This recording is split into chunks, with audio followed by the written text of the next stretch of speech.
நாசிகளின் கொடி. இது ஆரியர்களின் ஆணித்தனமான சின்னம். இந்த கொடியின் முகாமையான அங்கம் நாசிகளால் ஸ்வஸ்திகா என்று அழைக்கப்படுகின்றது.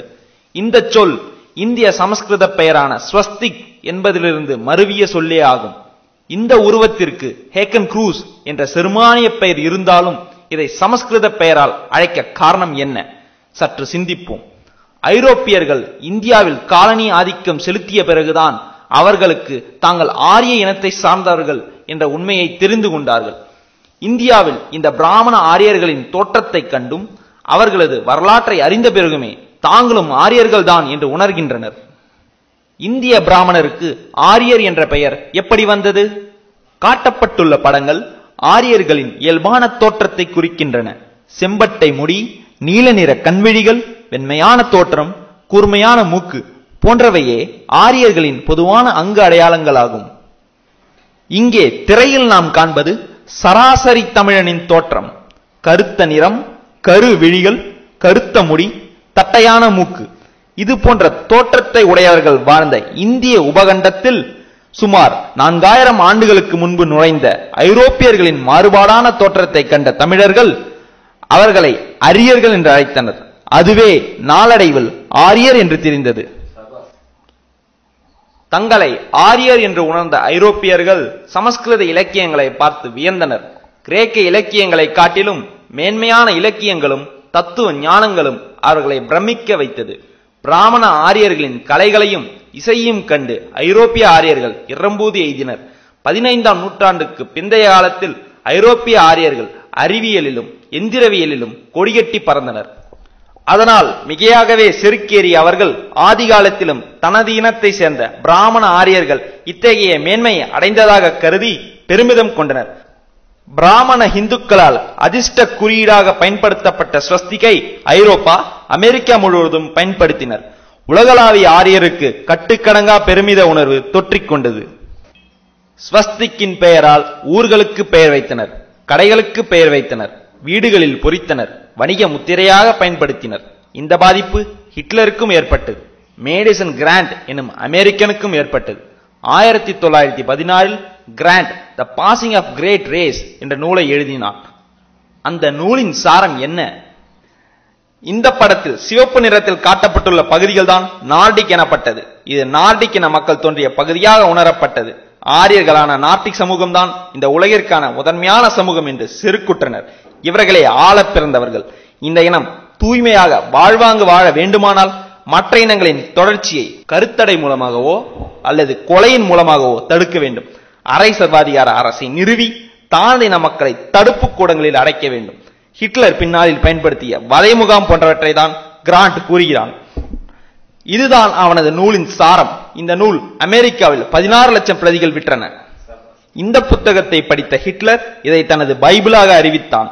இந்த அமெரிக்க நூலின் ஜெர்மானிய மொழிபெயர்ப்பை ஜெர்மனியில் பதிப்பித்தான். மெயின் கேம்ப் எனும் எனது போராட்டம் என்ற ஹிட்லரின் நூல் இதை அடியொற்றித்தான் இயற்றப்பட்டது. இந்த காட்சியில் காட்டப்பட்டுள்ள ஹிட்லரின் புத்தகத்தில் ஸ்வஸ்திக் உள்ளதை பாருங்கள். ஆரிய செருக்கின் சின்னமாக இது அறியப்பட்டது என்பது இதனால் நிறுவப்படுகிறது. இது இந்திய பிராமணர்களால் பயன்படுத்தப்பட்டது என்பதால் மட்டும் இதை ஆரியரின் சின்னமாக ஏற்றனரா? இல்லை. தொல்பொருள் அகழ்வாய்வுகளில் ஸ்வஸ்திக் முதலாக கிடைத்த இடம் சிந்துவெளிதான். கிமு 2000ற்கு முந்தைய அந்த பரந்துபட்ட சிந்துவெளி நாகரிகம் உலக நாகரிகங்களில் மிகவும் மேன்மையானதாக அறியப்பட்டது.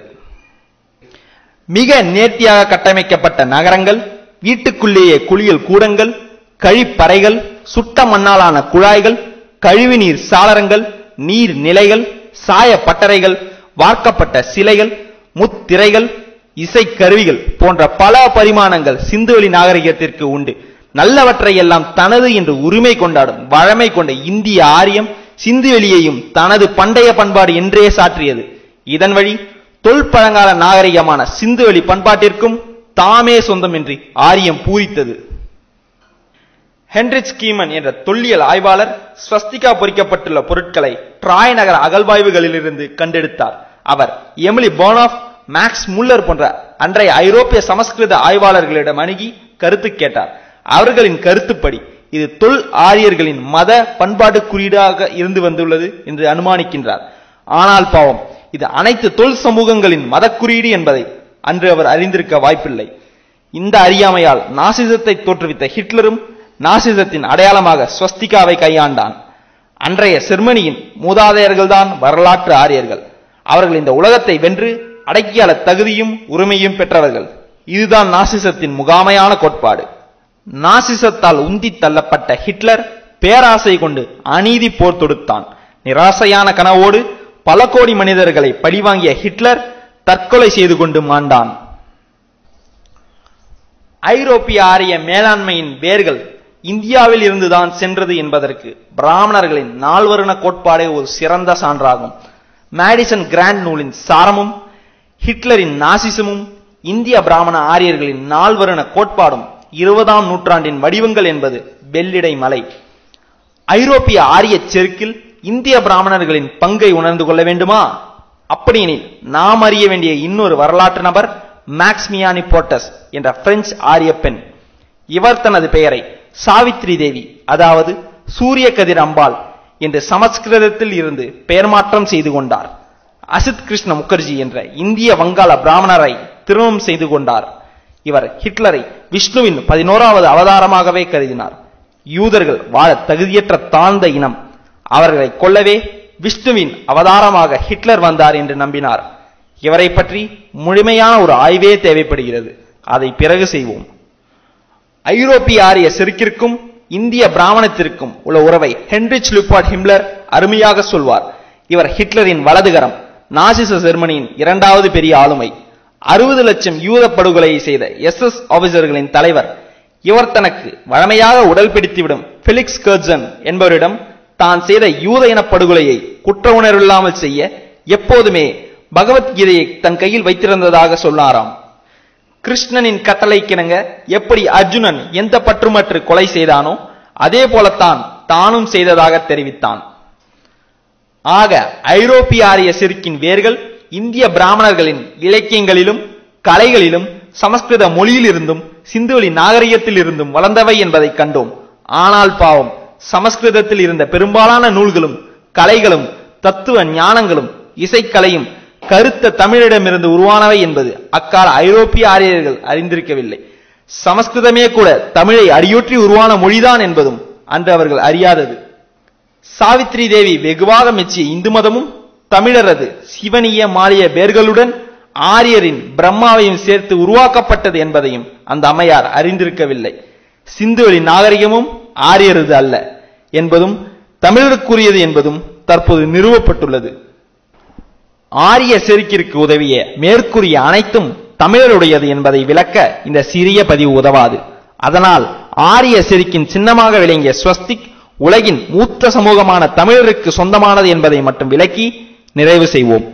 சிந்துவெளி தமிழரின் பண்பாடு என்று ஒத்துக்கொள்ளப்பட்டிருந்தாலும் அங்குள்ள முத்திரைகள் இன்னும் படித்தறியப்படவில்லை என்றே உலகத்தார் கூறி வருகின்றனர். ஆனால் நமது அறிஞர் ரா மதிவாணன் அவர்கள் சிந்துவெளி முத்திரைகளை அனைத்தையும் தமிழில் முறையாக படித்து காண்பித்துள்ளார். ஏழையின் சொல்லும் கருத்தவன் சொல்லும் அம்பலமேறாது என்பது வரலாறு. உண்மையை நிலைநாட்ட நாம் கடுமையாக உழைக்க வேண்டியுள்ளது. சிந்துவெளி எழுத்துக்கள் சிந்துவெளியில் உருவானது அல்ல, அது குமரிக்கண்டத்தில் உருவான இடைக்கழக எழுத்து. சிந்துவெளி எழுத்துக்கள் இலங்கையில் இருந்து பீகார் வரை அனைத்து இடங்களிலிருந்தும் கிடைத்துள்ளன. 4000 ஆண்டுகளுக்கு முன்பு இன்றைய காபூல் முதல் கொழும்பு வரை பேசப்பட்ட மொழி தமிழே, அதாவது தமிழின் வட்டார வழக்குகளே.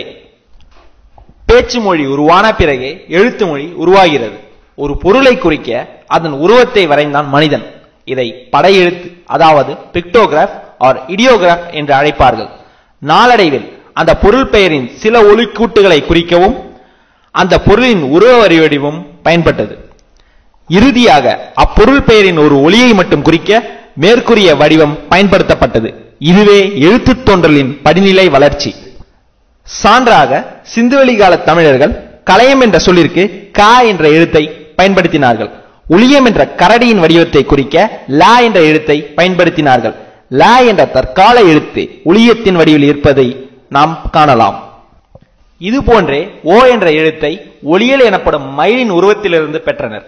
சிந்துவெளி காலத்தில் ஓ என்ற நெடிலுக்கு 2 குறில்களை பயன்படுத்தினர். தற்போதும் ஆங்கில நெடிலுக்கு 2 குறில்களை பயன்படுத்துவதை கவனியுங்கள்.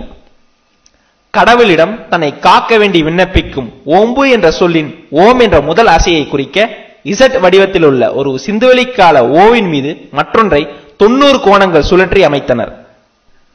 கூட்டல் குறியை சிந்துவெளி கால தமிழர்கள் இம் அல்லது மா வாக பயன்படுத்தினர். இது முட்டு என்னும் சொல்லின் பட உருவம்.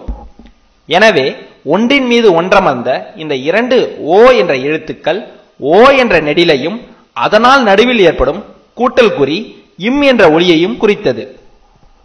ஆக இந்த ஒரு குறியீடு ஓம் என்ற அசையொலியை குறிப்பதற்கு பயன்படுத்தினர்.